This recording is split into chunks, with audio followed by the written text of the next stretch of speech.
Bienvenidos a esta nueva exploración sonora. Hoy vamos a meternos de lleno con una técnica que, bueno, quizá no suena tan glamurosa como otras, pero es fundamental en el mundo de la mezcla.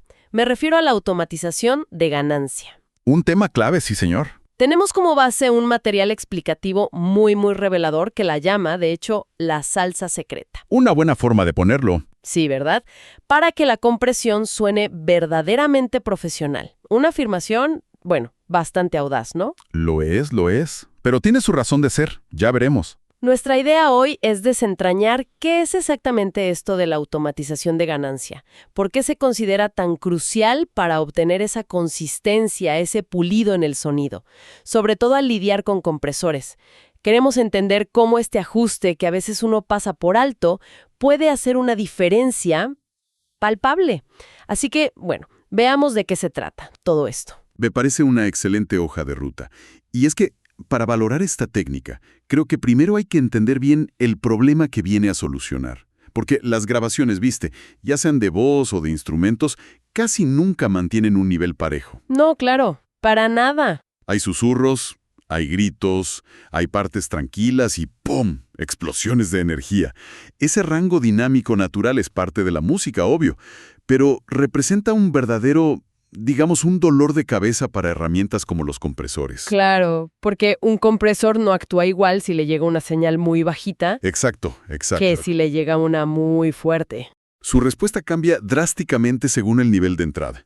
Entonces, si el nivel varía mucho, la compresión va a ser irregular. Por eso, la idea de conseguir una cierta coherencia en el nivel antes de que la señal llegue a esos procesadores, es tan poderosa. Se trata de preparar el terreno, básicamente. Entendido. Es como allanar el camino. Entonces, ¿cómo definimos automatización de ganancia en la práctica? Según la fuente que estamos analizando, es el acto de ajustar el nivel de ganancia directamente sobre los fragmentos de audio, los clips o regiones, como se les llama en los programas. Ajá. Y esto es antes de que esa señal pase por cualquier plugin del canal, ¿cierto? O sea, ecualizador, compresor, lo que sea. Correcto. Es clave diferenciarlo de mover el fader principal del canal. No es lo mismo. O sea, si lo simplificamos mucho, es como prenivelar el archivo de audio en sí mismo. Tomar esas partes que suenan muy bajo y subirlas un poco, y las que suenan muy fuerte, bajarlas, para que el nivel promedio a lo largo de toda la pista sea más constante. ¿Voy bien por ahí? Vas perfecta, y acabas de tocar un punto que el material recalca como absolutamente vital: la diferencia entre ganancia y volumen. Son dos términos que a veces, se usan medio indistintamente para hablar de lo fuerte que suena algo, ¿no? Sí, suele pasar. Pero en el contexto de una mezcla digital, su función y dónde están ubicados son distintos. Y entenderlo, cambia el juego. A ver, explícanos eso bien. Dale. La ganancia, gain, como bien decías, se refiere al nivel a la entrada de la cadena de procesamiento de un canal. Al ajustar la ganancia del clip, estás modificando la intensidad de la señal antes de que llegue a los plugins. Ajá. Y esto tiene un impacto directísimo, en cómo van a reaccionar esos plugins, sobre todo los que dependen del nivel, claro. Compresores, saturadores. Exacto, compresores, saturadores, simuladores de amplificador, todos esos. Entiendo. Es como ajustar el volumen de la materia prima antes de empezar a cocinarla. Esa es buena, muy buena analogía. Y el volumen, que normalmente controlamos con el fader del canal. El deslizador grande, sí. Ese mismo. Ese ajusta el nivel a la salida de esa cadena de procesamiento. O sea, después de que la señal ya pasó por todos los plugins. Mover el fader cambia qué tan fuerte suena ese canal en la mezcla general, en el conjunto, pero no altera cómo actuaron los plugins que ya hicieron su trabajo antes. Ok, la diferencia es temporal, digamos, ¿dónde ocurre el ajuste? Exactamente. Nuestro material de referencia lo dice sin rodeos, y creo que es una frase para enmarcarla. Si hay algo que recordar de esta exploración, que sea esto: ganancia es nivel de entrada, volumen es nivel de salida.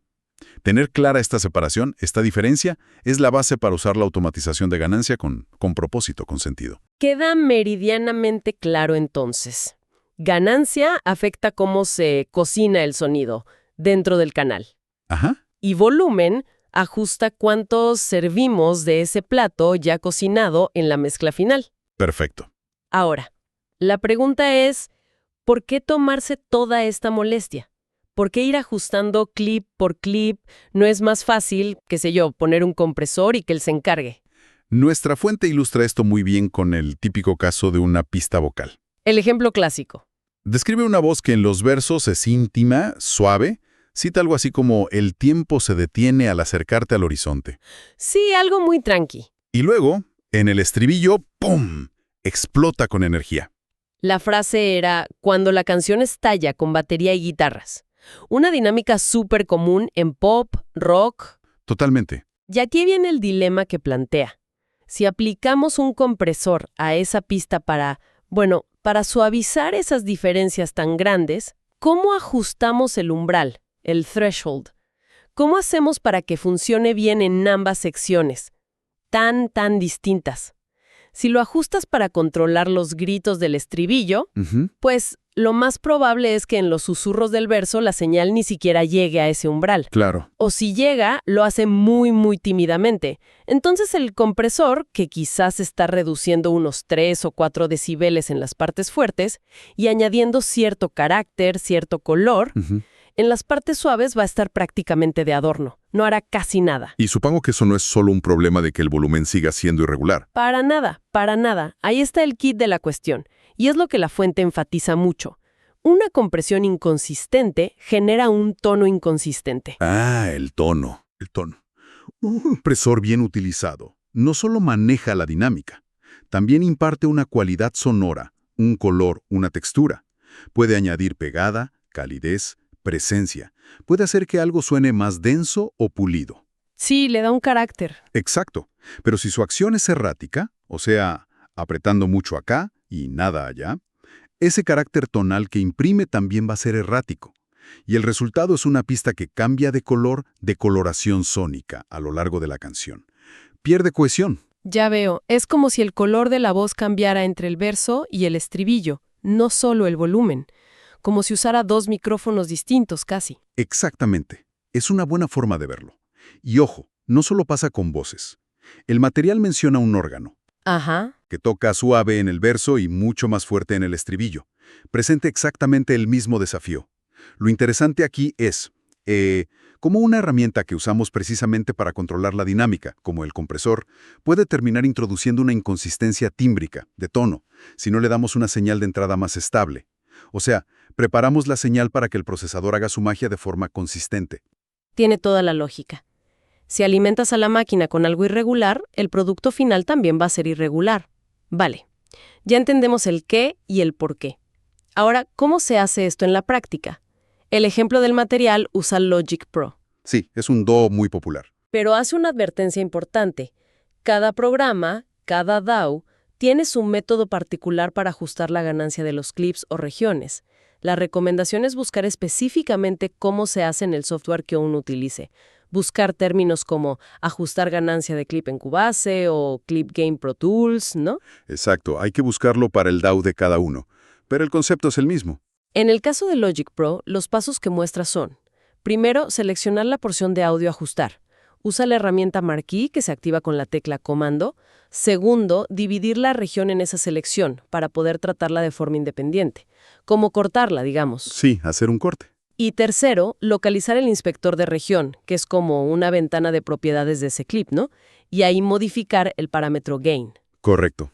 Suena relativamente sencillo una vez que sabes dónde buscar el botoncito. Sí, la mecánica suele ser simple una vez que la encuentras, pero lo realmente interesante, creo yo, es el enfoque que propone la fuente para decidir cuánto ajustar. Y es una combinación de vista y oído. ¿Cómo es eso? Primero, usar los ojos, mirar las formas de onda de las distintas secciones, verso, estribillo, lo que sea, y ajustar la ganancia de cada una hasta que, a ojo, parezcan tener un nivel promedio similar. No buscan una igualdad matemática, ojo, lo describen como una ciencia blanda. Me gusta eso, ciencia blanda. No volverse loca con los números exactos al principio. Exacto. Es más bien como asegurarse de que todas las secciones viven en el mismo barrio, ¿viste? En términos de volumen aparente, de tamaño de la onda. Ok, un ajuste visual aproximado. Pero... Y este es el paso crítico. Después de ese ajuste visual inicial, sí o sí hay que usar los oídos. Escuchar con atención las transiciones, cómo suena una sección después de la otra, y el nivel percibido de cada una para asegurarse de que suena natural, que suena coherente. El oído manda. Siempre.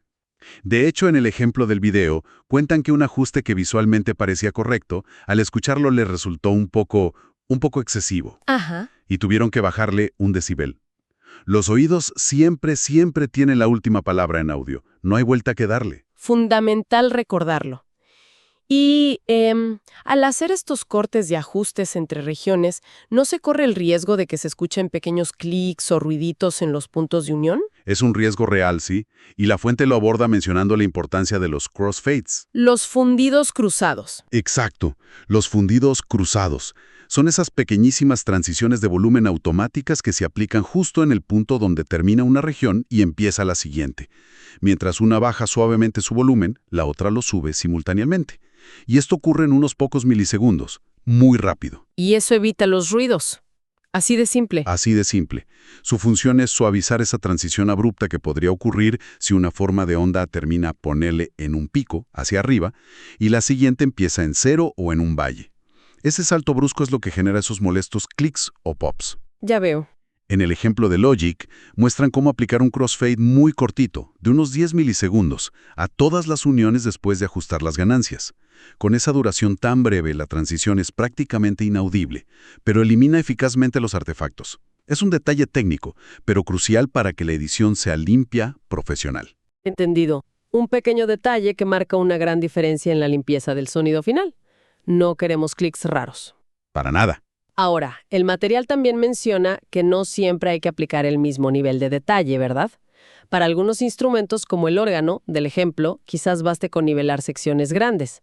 El verso completo contra el estribillo completo, por ejemplo. Correcto. Para elementos que funcionan más como un bloque sonoro, como un colchón armónico o rítmico, ese enfoque por secciones puede ser más que suficiente. No hace falta ir al microdetalle. Pero sugiere que para las voces... las voces.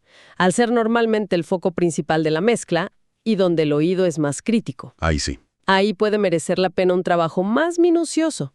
Aplicar la automatización de ganancia frase por frase. Así es. El objetivo ahí es conseguir que cada frase cantada, cada línea melódica, llegue al compresor con un nivel promedio similar. Y esto facilita enormemente lograr esa compresión vocal tan controlada, tan presente y consistente que se escucha en muchísimas producciones comerciales, ¿no? Sí, esa voz que siempre está ahí perfecta. Esa misma. El proceso es el mismo. Cortar entre frases, ajustar la ganancia visualmente primero y luego verificar con el oído. Pero aplicado a unidades más pequeñas, a cada frase. Suena bastante trabajoso, la verdad. Pero imagino que el resultado lo justifica si buscas ese sonido vocal súper pulido. Definitivamente. Aunque también advierte sobre posibles problemas al cortar tan fino, ¿cierto? No es solo cortar y listo. Sí, hay que ser cuidadosa. Es fácil, por ejemplo, cortar una respiración por la mitad y que suene raro. Uy, sí. O que el corte genere algún ruido indeseado justo al inicio o al final de una palabra. También mencionan tener especial cuidado con las eses finales, las sibilancias. Que no queden cortadas. Claro, que a veces pueden quedar truncadas si no se revisa bien el punto de corte. La escucha atenta y constante durante este proceso detallado es absolutamente clave para evitar introducir nuevos problemas mientras arreglas el de la dinámica. Vale, entonces, al hacer este ajuste fino, frase por frase, ¿en qué nos fijamos exactamente? ¿En que los picos más altos de cada frase queden iguales? ¿Es esa la meta? Aquí la fuente introduce un matiz que me parece crucial, muy importante. Y de hecho, aquí es donde se pone realmente interesante la cosa. La recomendación no es necesariamente igualar los picos máximos. No. No, sino enfocarse en el nivel promedio percibido de cada frase. Nivel promedio, percibido. A ver, ¿cómo es eso? Suena un poco abstracto. Sí, puede sonar así al principio. Imaginemos una frase donde la mayoría de las palabras se cantan a un nivel, digamos, moderado. Pero una palabra específica se canta con muchísima más fuerza, creando un pico muy alto y muy corto. Ajá. Un grito puntual. Algo así. Si solo miras la forma de onda general, ese pico puede hacer que la frase parezca más grande de lo que realmente suena en promedio durante toda su duración. La idea es que, al ajustar la ganancia, puedes ignorar un poquito esos picos aislados, esos picos momentarios. Ignorarlos. Bueno, No darles tanta importancia para el ajuste de ganancia general de la frase y concentrarte en subir o bajar la ganancia para que el cuerpo principal de la frase, su energía general, sí esté al mismo nivel que las otras frases. Se confía en el que el compresor, más adelante, va a poder manejar esos picos momentáneos sin problema. Lo importante es que la sensación de volumen constante venga del grueso de la frase, no de un pico aislado. O sea que no nos engañe un pico aislado que distorsiona la percepción visual de la onda. Hay que buscar la energía general de la frase. Exactamente. Escuchar el promedio. Y relatan un caso en el video donde una frase que visualmente ya habían ajustado para que se pareciera a las demás. ¿Sí? Al escucharla, seguía sonando como más agresiva, más fuerte, más para adelante. Eran, como lo describen ellos, palabras que el cantante escupe. ¡Qué buena descripción! Sí, muy gráfica. En ese caso tuvieron que bajarle la ganancia a esa frase específica basándose puramente en cómo sonaba, en su energía percibida, aunque visualmente no pareciera tan diferente a las otras. Una vez más, el oído dictaminó el ajuste final, por encima de lo que mostraba la pantalla. Muy revelador eso de escuchar la energía más allá de la simple forma de onda. Es un nivel más de escucha. Ahora, inevitablemente surge la gran pregunta, que según la fuente es súper común. Hacer todo este trabajo de nivelación previa, ¿no destruye la dinámica musical intencionada? O sea, si el compositor o el arreglador quiso que el verso fuera mucho más suave que el estribillo, ¿no estamos yendo en contra de eso al igualar sus ganancias para el compresor? Es la objeción lógica, ¿sí? Pensemos en el órgano de nuevo. Igualarlo para que el compresor funcione bien podría hacer que suene demasiado presente en el verso, musicalmente hablando, arruinando la intención. Es la objeción lógica y totalmente válida. ¿Para qué queremos que todo suene igual si la música pide contrastes? Exacto. Y la respuesta que da el material es, bueno, a mí me parece bastante elegante, porque introduce la pieza que faltaba en el rompecabezas. A ver. Para eso está la automatización de volumen, la que hacemos con el fader. Ah, la otra automatización, claro. Exacto. El flujo de trabajo propuesto, el inteligente, las combina a las dos. ¿Cómo sería? Es así. 1. Primero realizas la automatización de ganancia, a nivel de clip, de región. Su misión es lograr consistencia para los procesadores, asegurar que la señal que les llega sea estable y así obtener un tono procesado coherente, controlado en toda la pista. Ok, paso 1, tono consistente. Exacto. Y después, paso 2. Utilizas la automatización de volumen, la que dibujas en la pista del canal moviendo el fader virtualmente a lo largo del tiempo. Su misión es recrear o definir la dinámica musical deseada en el contexto de la mezcla final. Controla el nivel después de todo el procesamiento. Entonces, ¿cómo funcionaría en el ejemplo concreto del órgano? Si subimos la ganancia del verso, Muy sencillo. Si subiste la ganancia del órgano en el verso, ponele 2 decibeles para que el compresor trabajara mejor y el tono fuera más consistente con el del estribillo. Pero ahora, claro, ese verso suena 2 decibeles más fuerte de lo que musicalmente debería sonar en la mezcla. sí, arruina el contraste. Simplemente dibujas una automatización de volumen en la pista del órgano que baje el fader justo a esos 2 decibeles durante toda esa sección del verso. Ah, qué bien. Es como compensar después. Exactamente, es una compensación. Mantienes el beneficio tonal de la ganancia constante para el compresor, pero recuperas la diferencia de nivel musical que querías con la automatización de volumen. Brillante, me encanta. El resultado final respeta la intención dinámica original. El verso sigue sonando más bajo en la mezcla, pero con la ventaja de una compresión más efectiva y un carácter sonoro más estable gracias a la preparación previa con la automatización de ganancia. Si conectamos esto con el panorama general, vemos que son 2 herramientas que se complementan perfectamente. No es una o la otra. Son un equipo. Son un equipo, cada una haciendo su trabajo en una etapa diferente. Ganancia para la consistencia del procesamiento interno del canal, volumen para la dinámica musical final en la mezcla. Fantástico. Ahora sí entiendo perfectamente cómo encajan las dos piezas. Es súper lógico. Entonces, ¿cuándo es recomendable usar esta técnica de automatización de ganancia? ¿Siempre hay que hacerlo? La fuente sugiere que es extremadamente útil en yo diría, la gran mayoría de mezclas contemporáneas, sobre todo si se busca un sonido pulido, controlado, profesional. Es una de esas técnicas que realmente ayuda a que cada instrumento encaje mejor en la mezcla, ¿viste? Que se mantenga presente de forma estable, sin desaparecer o saltar de repente. Sí, que no tengas que estar persiguiéndolo con el fader todo el tiempo. Justamente. Ayuda a eso. Pero, ¿hay casos donde quizá no sea necesaria o incluso contraproducente? Sí, mencionan una excepción bastante clara.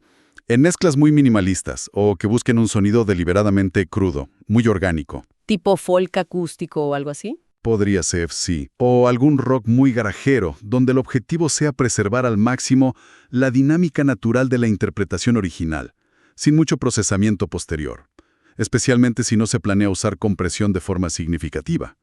En esos casos, alterar la ganancia original podría ir un poco en contra del objetivo estético de mantenerlo supernatural. Tiene sentido, depende totalmente del estilo y la intención final. Totalmente. Pero para el resto, especialmente en géneros donde la claridad, el control y la consistencia son importantes, la presentan como esa salsa secreta que realmente marca la diferencia. La diferencia entre una mezcla que suena más amateur, más descontrolada, y una que suena profesional, con los elementos sólidos y bien definidos. Excelente. Creo que tenemos una imagen muy completa ahora. Si tuviéramos que resumir las ideas clave para que queden claras, sería: la automatización de ganancia actúa antes de los plugins para darles una señal más estable. Ajá. Y eso resulta en un tono procesado más consistente, especialmente con compresores. Clave. Y luego, la automatización de volumen actúa después de los plugins para controlar la dinámica musical ya en la mezcla final. Exacto. Entonces, ¿qué significa todo esto? Pues significa tener un control más fino y sobre todo separado sobre el tono que le damos a un sonido y la dinámica que tiene en la mezcla. Has capturado la esencia perfectamente. Control independiente de tono y dinámica, esa es la gran ventaja. Y quizás para dejar algo resonando, ¿no? Algo para que quienes nos escuchan se queden pensando. Podríamos cerrar con una reflexión que surge de todo esto. Dale, me gusta eso. Esto plantea una pregunta importante. Hemos visto lo efectivo que es preparar o, como dijimos, preacondicionar la señal antes del procesamiento principal para obtener mejores resultados, más consistentes. Sí, preparar la materia prima. Exacta. Ahora, si extrapolamos este principio, ¿dónde más podría ser útil esta idea de preparar la entrada para optimizar el proceso? Y no pensemos solo en otros efectos de audio, aunque seguro que hay más aplicaciones ahí también. ¿Te refieres a fuera de la música? Incluso fuera de la música o en otras áreas de la producción. Podríamos encontrar analogías en otros campos creativos, técnicos, o incluso en la forma en que abordamos ciertos problemas en general. ¿En qué otras situaciones la inconsistencia o la variabilidad del material de partida, del input, dificulta obtener un resultado final predecible y de alta calidad? Interesante. Y hacer la clave secreta para un después, más controlado, más pulido y, en definitiva, más profesional. Es una idea. Bueno, una idea interesante para seguir explorando por cuenta propia, ¿no crees?